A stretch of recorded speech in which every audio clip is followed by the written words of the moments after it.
Welcome, everybody. It's Tuesday, November 25th, 2014. You Tolkien fans are in for a treat today, but even if you're not, you're going to enjoy this conversation with Jay Richards, co-author of The Hobbit Party, The Vision of Freedom That Tolkien Got and the West Forgot. This episode is brought to you by Audible, where you can get a free copy of the audiobook version of The Hobbit. Help yourself to that free audiobook at tomwoodsaudio.com. Jay Richards is a New York Times best-selling author and an assistant research professor in the School of Business and Economics at the Catholic University of America. Jay, welcome to the show. Oh, thanks so much, Tom, for having me. This is a very interesting book. I finished it up last night, The Hobbit Party.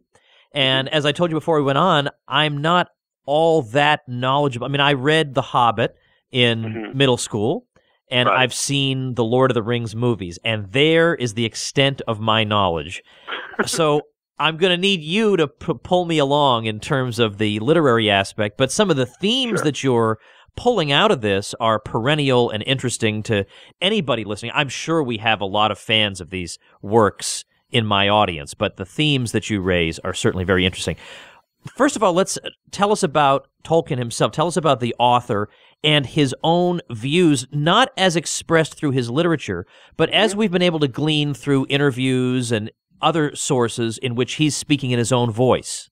Absolutely. I mean, J.R. Tolkien was actually a prominent scholar of the English language at Oxford University. He was a very Orthodox Catholic.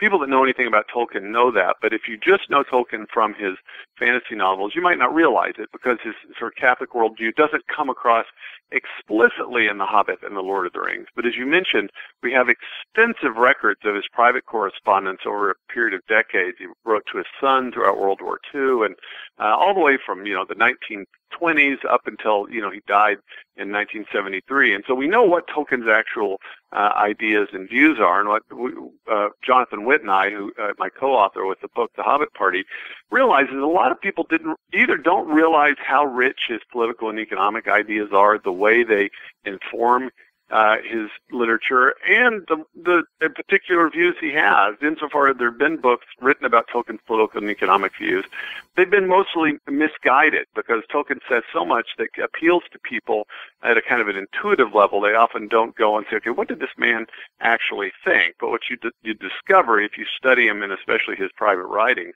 is you find a very serious Catholic, a very serious intellectual who had I think important things to say about power, political power, economics, and things that might seem kind of far afield from his fantasy novels, but actually have something direct to do with them. I can't resist quoting a quotation that you use on page 25 of your book. He's quoted as saying that his, quote, political opinions lean more and more to anarchy, philosophically understood, meaning abolition of control, not whiskered men with bombs. And then he goes on to say, the most improper job of any man, even saints, is bossing other men. Not one in a million is fit for it, and least of all those who seek the opportunity. Comment? That's a perfect distillation of his view. And again, this is just a private letter, believed to his son Christopher, sort of later in life.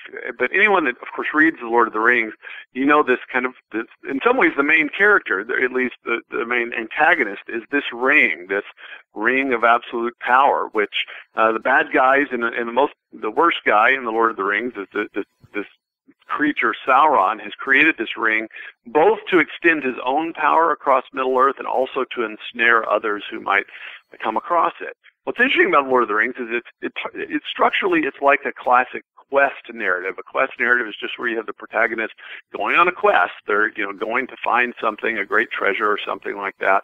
But in The Lord of the Rings, they're not trying to find the ring, they're trying to rid the world of it. And it's because it's this source of malevolent power. And it's not just sort of power in a generic sense, it's power to dominate the will of others. And when people try to use it, they might acquire some of that power, but they also find themselves dominated by that power. And so the good guys in The Lord of the Rings are trying to get rid of this. And this is, it's central to The Lord of the Rings, and as listeners could tell just from this quote, it's central to Lewis's own view. He was skeptical of centralized political power, even of the people on his side. He was a lifelong Tory so far as we know, but he still, was squeamish about the way in which power became more and more centralized in his own Great Britain. And, it's central to his novels, it's central to his political ideas. And so, in terms of an author that has reflected on the dangers of coercive power, there aren't very many other than J.R.R. Tolkien that I think did it more extensively and more completely. Now, I know that, from at least what little I know, that Tolkien was not a fan of message books, where the fiction was conveying such an express message that it overwhelmed the literary merit of the work. I can't imagine what he would think of Ayn Rand novels, which, which have their pleasures, but a 40-page speech is not something that would appear in a book like this. But nevertheless, he is, as you say, he is nevertheless conveying important ideas through these books, but not in a sledgehammer style. Now, how do we know? That's right. Can we know through his own private letters and commentary and interviews, can we know that he was deliberately aiming to make particular points to people when he wrote these works? Well, here's how he put it, Tom, because he didn't like, as you implied there, he didn't like allegory. He didn't like books where this thing represents this and that represents that, and it could just be right, and you just get a little decoder and then you understand the book. That's right. He hated that stuff, and so people, when Lord of the Rings came out in the 50s, they started saying, "Oh, well, the ring represents the atomic bomb," and they sort of tie it one piece to another piece to current events. He said, "No. He said, I've cordially disliked allegory from the age in which I first learned to recognize it. These books aren't allegory in that sense. Nevertheless, they have what he said is applicability. That is, they apply to current issues, and they apply because he's exploring perennial and universal themes, the question of power, virtue, and goodness. When is it okay to exercise, violence and self-defense? All these questions are perennial themes, and precisely because he wasn't writing these books as allegories of the 1940s or the 1950s, they're actually much more applicable to our own situation in here at the 21st century. And in many ways, when you read them, you think, my word, they might as well have been written last week. And so it's always important both to say, yes, he did not intend these as allegory. You're going to misunderstand them if you do that. But he also quite clearly understood them to apply to the issues of the day. And he tells us that in the letters. He even makes this point about allegory and applicability in the foreword to later editions of The Lord of the Rings. Well, this point about coercive power and his squeamishness about it and his dislike for it, let's say, how does that come through, other than the obvious point that the ring in the hands of, well, I was about to say in the hands of the wrong people, in the hands of any people, is bound to lead to all kinds of undesirable results and surely will involve the use of coercive power. But what else? Are there any more subtle ways in which we can see his views on this in either in The Hobbit or The Lord of the Rings, etc.? Absolutely. In fact, if you read The Lord of the Rings, in many ways, his views of these sort of bookend, the beginning and end of this 3-volume set that we call The Lord of the Rings. And so at the very beginning, when you read it, he tells us about hobbits. He tells us about the Shire, and there's a little section about the Shire, about the hobbits. And of course, the Shire, for those who haven't read the books or seen the movies, is just this sort of bucolic pastoral place where most of these little characters, the hobbits, live. And he tells us about the Shire. He says, in those days, the Shire had hardly any government. Hobbits and families mostly just attended to their own affairs. In fact, the only kind of visible presence of what you might call the state were these sheriffs who didn't even bother to wear uniforms, and their main job was just to sort of, if somebody, keep the boundaries of people's property clear. So if somebody's, sheep wandered into somebody else's pasture, the sheriffs would move them back to where they were supposed to go. And then you come to the end of The Lord of the Rings. One of the last chapters is called The Scouring of the Shire. And you don't see this in the movies. Peter Jackson was able to excise it. But this is after the ring has been destroyed, Sauron his evil kingdom have been destroyed, and the good guys and the hobbits return to the Shire. And the bad guy a wizard named Sauron, his still life. He's managed to get some toady hobbits, and they've overrun the Shire. They've cut down the party tree. They've put people in jail. They build all these ugly smokestacks. They've created essentially a police state, and the hobbits have to fight to retrieve the Shire from Sauron and his toadies.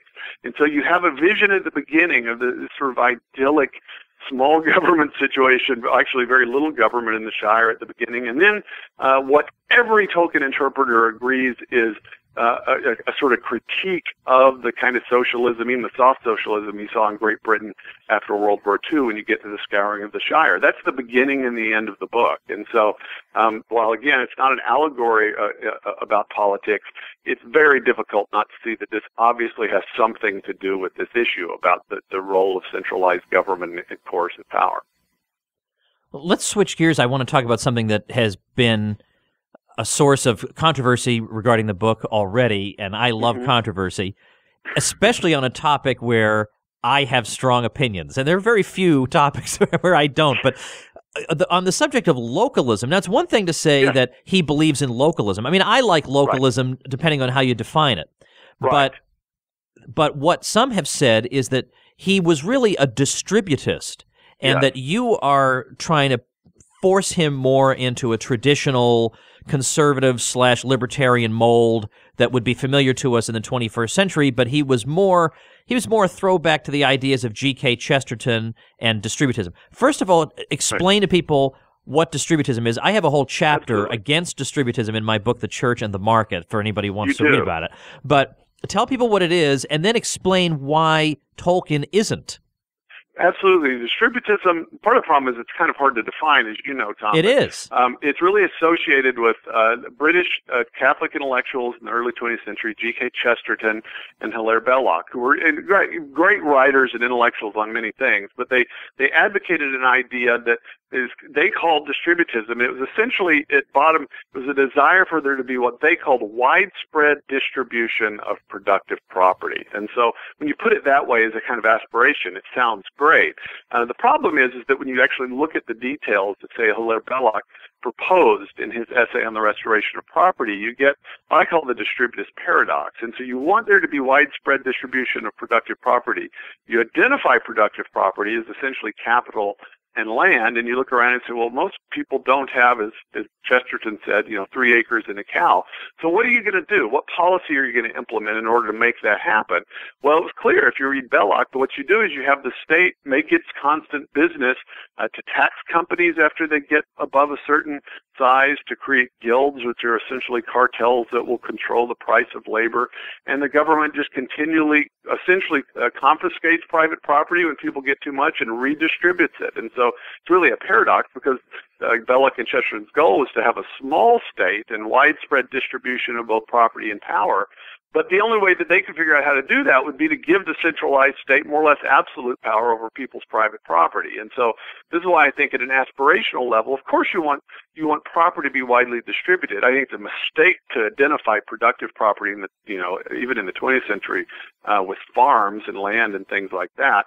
But I think as a political program, it's just fraught with problems. Now, clearly, Chesterton and Belloc and some who follow him continue to advocate this. They're contemporary distributists that are trying to sort of fix the problems. And we didn't want to get into the whole debate about distributism. Right. So much as we wanted to address this question of whether Tolkien was a distributist, because there are a number of prominent Tolkien scholars that we respect who have argued that. We, years ago, actually thought this was true until we got into Tolkien. But what's interesting is you can already imagine from the things we've talked about, Tolkien was extremely skeptical of the use of centralized sort of coercive power of government, even for laudable goals. And so we are absolutely certain that he never would have signed off on Hilaire Belloc's program to have the government make its routine business to continually confiscate and redistribute property. Tolkien just would not have gone in for that.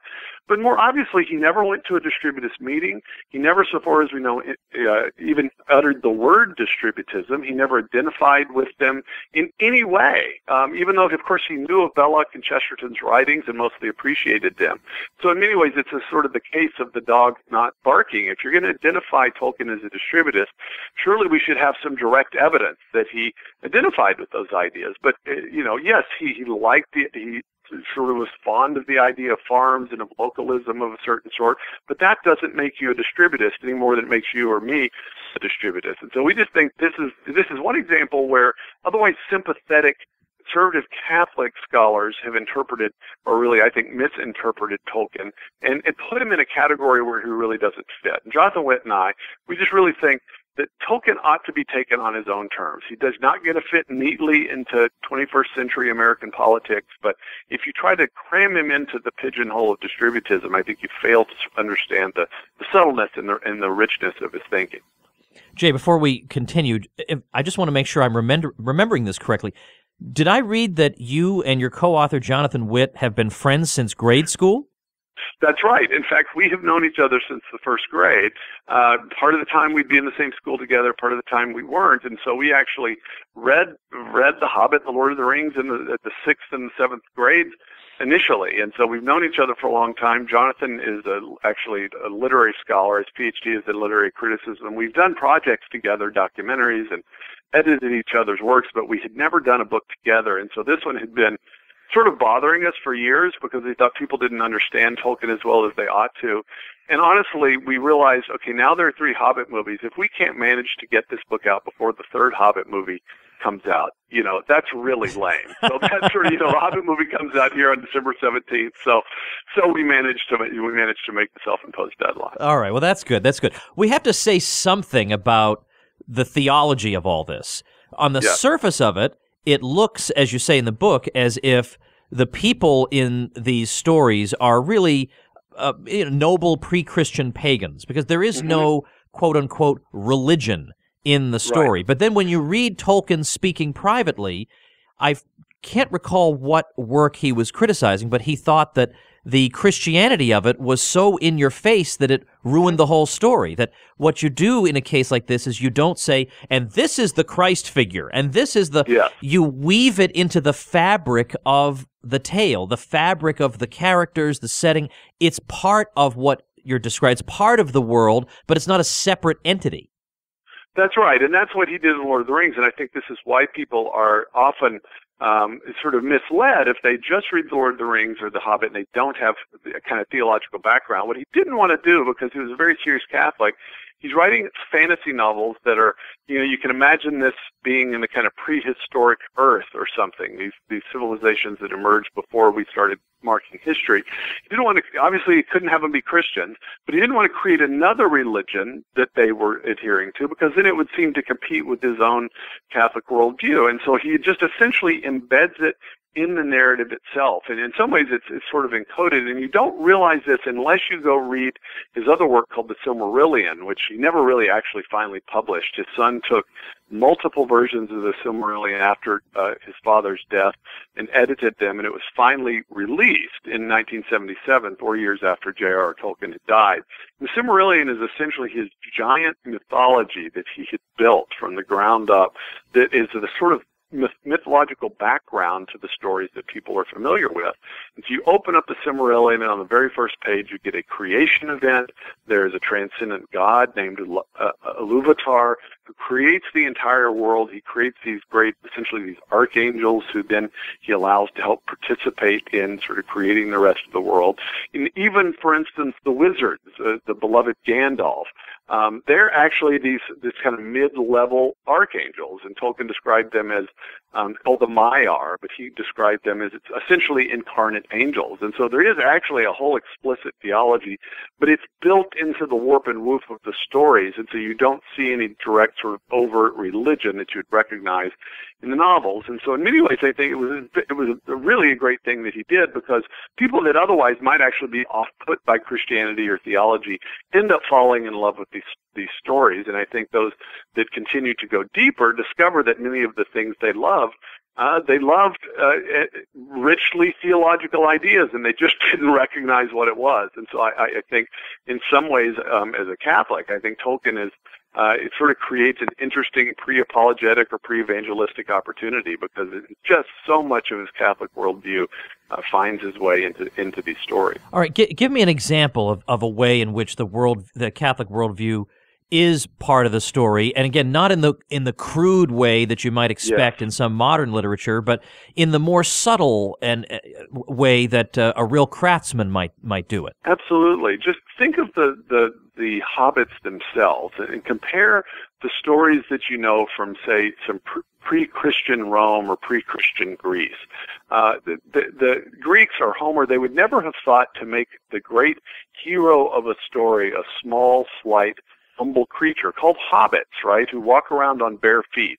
They work in their gardens in the dirt. They're just the sort of embodiment of humility and powerlessness in many ways, and yet they become, precisely because of their humility, they become the heroes. It's only hobbits that are ever able to carry the ring for any amount of time without quickly falling under the domination of the ring. And this is a Christian idea, this idea that humility, that the transcendent creator of the universe could become incarnate and be born of a peasant woman. That is a very specifically Christian idea, that power and goodness, and the goodness and power of the Creator could find itself manifest in the most humble of circumstances, the most humble of creatures. And that's what Tolkien does in the novels. We're all drawn to that, but that would be very counterintuitive to a pre-Christian Greek writing heroic literature. This is just not the appropriate kind of hero. And yet Tolkien, who had taken fully on board the Christian virtue of humility, was able to create a character that is in many ways more appealing to modern people than the sort of heroic stories of old. And so, in many ways, of course, Lord of the Rings is a heroic tale in which you have great heroes like Aragorn and the wizard Gandalf. Nevertheless, the real hero of the story is this humble hobbit named Frodo Baggins in Lord of the Rings. That wouldn't happen. That would not have occurred literarily, I think, to someone that had not at least drunk deeply at the Christian worldview. Last thing I want to talk to you about is, because I want people to read it, because this is a wonderful glimpse really inside Tolkien's mind, but also it takes you more deeply into these literary works that so many people love. The last issue I want to talk about involves your discussion in here of Rousseau. Because Jean-Jacques Rousseau was a bit of an outlier in the Enlightenment because he was not of the view that we had linear progress in civilization. To the contrary, perhaps civilization itself is not progress. Perhaps there is something to be said for the natural man before these various institutions develop that make him somewhat artificial. How does the work of Tolkien reflect on this? Because, of course, he's been lumped in with Rousseau as if he's taking a Rousseauian position here. He's not at all. And so, I mean, Tolkien never, Rousseau sort of had this, imagine that man purely in his natural state, the kind of Robinson Crusoe character would be sort of the noble savage. And of course, cultures and states can do very bad things to human beings. But Tolkien's view is that no, humans are also naturally social creatures. We find ourselves initially born into families. We don't just drop out of heaven into the jungle. We naturally have voluntary associations that we build up, and those things enculturate us and they civilize us. We are civilized by the church and the body of Christ, and that was sort of Tolkien's much more rich Christian view. The other thing is that he continued to be skeptical. He would have been utterly skeptical of the idea of the noble savage, simply because he thought even the noble savage would be a descendant of Adam. He would still be fallen. He would still tend to want to acquire power and to exercise injustice. And so Tolkien always avoids the kind of utopian fantasies, and he does it in The Lord of the Rings. Just when you think, okay, finally the good guys have won, they've vanquished the bad guys, then you get the scouring of the Shire here right at the end. It seems almost anticlimactic, but Tolkien wanted to say, look, at this side of paradise, we live in a fallen world. We can hope for better situations. We can fight on the side of justice and against evil, but don't expect utopia this side of the kingdom of God. He does that both at the end of The Lord of the Rings and to a lesser extent at the end of The Hobbit, when Bilbo comes back from his adventures, shows up at the Shire, and he's been declared dead, and all of his conniving cousins and neighbors are essentially confiscating and divvying up his property. And so Tolkien was fundamentally sort of anti-utopian. He did believe in the intrinsic goodness of creation and the material world, but he believed in a world that was both good but also fallen and in need of redemption. And holding all those things together would just have been very hard to do without a kind of Christian perspective on things. Well, the book is The Hobbit Party, The Vision of Freedom That Tolkien Got and the West Forgot, by Jonathan Witt and my guest, Jay Richards. Jay, best of luck with this. I guess Amazon is where you would direct people to go grab a copy? Absolutely. I hope they'll go to Amazon, and if they like the book, please feel free to give Amazon a review.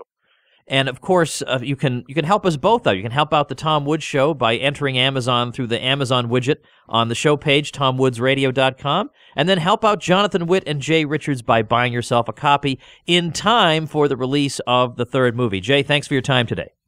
Thanks, Tom. All right, everybody, the book is The Hobbit Party. Check it out on Amazon. And remember, you can get The Hobbit itself in audiobook form for free via tomwoodsaudio.com. Thanksgiving is coming, so remember, you can get my wife's foolproof juicy turkey recipe. No more dry turkey. We talked to her a year ago on this show at Thanksgiving, and I've got a link to her blog post with a lot of pictures showing you how to make a moist turkey every time. So it would be hard to link you to that blog post because it's a long URL. So just go to tomwoods.com/turkey, and you will be thanking me, my friends.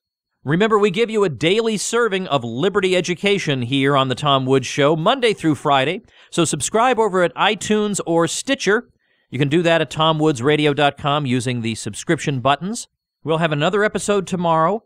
We're taking Thanksgiving off, but then Friday, of course, it's the annual Black Friday announcement. If you want to give the gift of knowledge, especially to some student you know, some college student who could use a lifeline to reliable professors, or if you want to understand history and economics and philosophy better, if you want to know the real thing that most of us didn't get in school, you're going to enjoy the Black Friday offer that's coming up this Friday, and you'll hear it right here on the show. Thanks so much for listening, everybody. See you tomorrow. The Tom Woods Show.